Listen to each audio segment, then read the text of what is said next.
Assalamualaikum warahmatullahi wabarakatuh. Hai anak-anak, bagaimana kabar kalian hari ini? Semoga kalian semua selalu sehat ya. Sebelum belajar, pastikan tempat duduk kalian bersih dan nyaman agar dapat menerima pelajaran dengan baik dan lancar. Kali ini kita bertemu lagi di pembelajaran daring Bahasa Indonesia kelas 9. Dengan tema yang sama, yaitu teks pidato persuasif, kita akan membahas tentang identifikasi informasi dalam pidato persuasif. Tujuan pidato persuasif digunakan untuk memengaruhi, membujuk, atau mengajak pendengar dengan diperkuat oleh argumen-argumen yang disusun pembicara. Selain itu, pidato juga mempunyai tujuan lain, yaitu 1. Memberikan informasi kepada pendengar. Pidato persuasif berisi berbagai macam informasi. Informasi-informasi tersebut digunakan untuk menguatkan argumen pembicara sebelum mengajak pendengar. Dengan informasi tersebut, diharapkan pendengar lebih mudah memahami tujuan dan ajakan pembicara. 2. Meyakinkan pendengar. Pidato persuasif bertujuan meyakinkan pendengar atau audiensi. Pembicara menyampaikan berbagai macam argumen agar pendengar yakin dan mempercayai isi pidato yang telah disampaikannya. Isi pidato harus menarik dan benar. Menarik di sini artinya yaitu dapat memancing perhatian pendengar dengan penyampaian yang menarik. Sedangkan benar artinya dibuat dengan berbagai macam data yang sesuai dengan tema dan tujuan pidato yang telah disampaikan oleh si pembicara. Tujuan yang ketiga yaitu menghibur pendengar. Pidato persuasif dapat disisipi sedikit humor atau lelucon yang bertujuan untuk menghibur pendengar. Namun, jangan sering-sering menyampaikan humor, karena humor yang berlebihan akan mengalihkan tujuan utama pidato persuasif itu sendiri. 4. Yaitu menggerakkan pendengar. Pidato persuasif bertujuan untuk menggerakkan pendengar. Pendengar akan tergerak melakukan apa yang disampaikan pembicara jika mereka sudah yakin. Keyakinan pendengar didapat dari argumen-argumen kuat yang disampaikan oleh si pembicara. Berikutnya kita akan belajar tentang langkah-langkah menemukan informasi dalam pidato persuasif. Informasi penting dalam pidato persuasif terletak pada bagian isi pidato.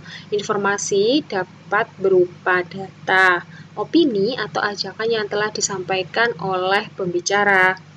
Jadi, ada beberapa langkah dalam menemukan informasi dalam pidato persuasif, yaitu 1. Membaca atau mendengar pidato persuasif dengan sesama.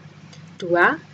Mencatat informasi penting dalam pidato persuasif yang dibaca atau didengarkan. 3. Menyimpulkan pesan dari informasi penting dalam pidato persuasif yang dibaca atau didengarkan. Untuk memahami tujuan dan informasi dalam pidato persuasif, kalian bisa mengerjakan soal yang telah saya persiapkan. Latihan soal nomor 1. Bacalah kutipan teks pidato berikut ini. Kalian harus membaca. Bapak Ibu yang terhormat, budaya membaca anak Indonesia masih rendah. Oleh karena itu, pemerintah berusaha meningkatkan budaya membaca anak Indonesia. Pemerintah sudah mulai menumbuhkan budaya membaca di sekolah. Pemerintah melalui Permendikbud nomor 23 tahun 2015 telah mengeluarkan kebijakan membaca selama 15 menit sebelum pelajaran dimulai. Sebagai orang tua, kita juga harus menyukseskan program pemerintah tersebut. Salah satu cara untuk menyukseskan program pemerintah tersebut adalah dengan sering mengajak anak-anak kita ke toko buku atau perpustakaan. Dengan cara itu, kebiasaan membaca anak-anak kita diharapkan akan tumbuh. Pada akhirnya, anak-anak kita menjadi insan yang melek literasi, suka membaca buku. Pertanyaannya, ada 2 di sini. Yang pertama, jelaskan tujuan kutipan teks pidato tersebut. Pertanyaan yang kedua, jelaskan pesan yang ingin disampaikan pembicara dalam pidato persuasif tersebut.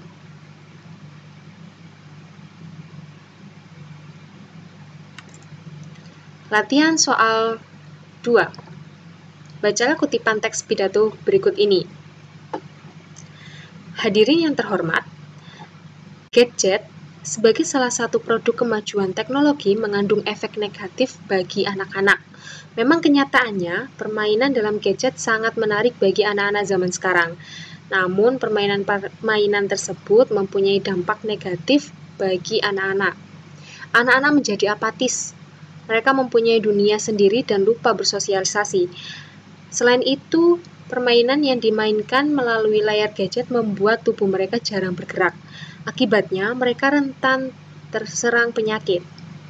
Mengingat banyaknya keunggulan permainan tradisional daripada permainan modern, saya ingin mengajak hadirin untuk mengenalkan kembali permainan tradisional Indonesia kepada anak-anak kita. Ajari mereka untuk memainkan permainan tradisional. Mari kita perkenalkan kembali permainan tradisional Indonesia kepada anak-anak kita. Di sini juga ada 2 soal. Yang pertama, jelaskan tujuan kutipan teks pidato tersebut. 2. Jelaskan pesan yang ingin disampaikan pembicara dalam pidato persuasif tersebut. Jika kalian sudah menulis jawabannya di catatan, mari kita akan bahas pertanyaan satu persatu.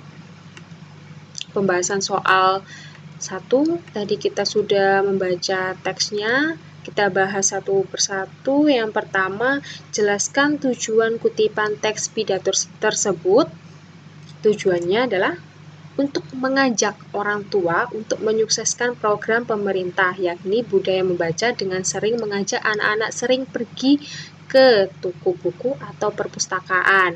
Bisa kalian lihat, jawaban ini berada di paragraf yang kedua.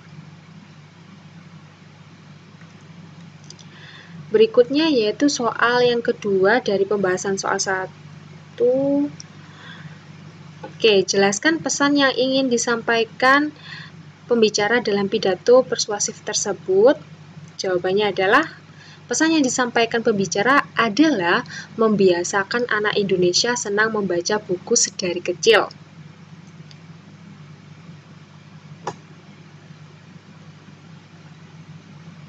Pembahasan soal nomor 2. Tadi kita sudah baca teksnya tentang gadget.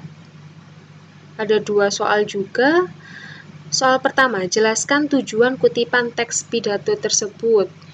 Tujuannya adalah mengajak pendengar untuk mengenalkan kembali permainan tradisional Indonesia kepada anak-anak karena banyak dampak negatif dari seringnya bermain gadget dan mengingat banyaknya keunggulan permainan tradisional Indonesia. Kalian bisa melihat tujuan kutipan teks pidato tersebut itu berada di paragraf yang kedua. Pembahasan soal nomor 2 di pertanyaan yang kedua yaitu jelaskan pesan yang ingin disampaikan pembicara dalam pidato persuasif tersebut, yaitu mengenalkan kembali permainan tradisional Indonesia kepada anak-anak karena permainan tradisional memiliki banyak keunggulan daripada permainan modern atau gadget. Sebenarnya ini adalah garis besar dari paragraf pertama dan paragraf kedua. Jadi, pesannya adalah mengenalkan kembali permainan tradisional daripada gadget. Oke, sampai di sini dulu pelajaran kita kali ini. Terima kasih dan semoga ilmu yang diterima bermanfaat untuk kalian. Sampai jumpa di pembelajaran berikutnya. Wassalamualaikum warahmatullahi wabarakatuh.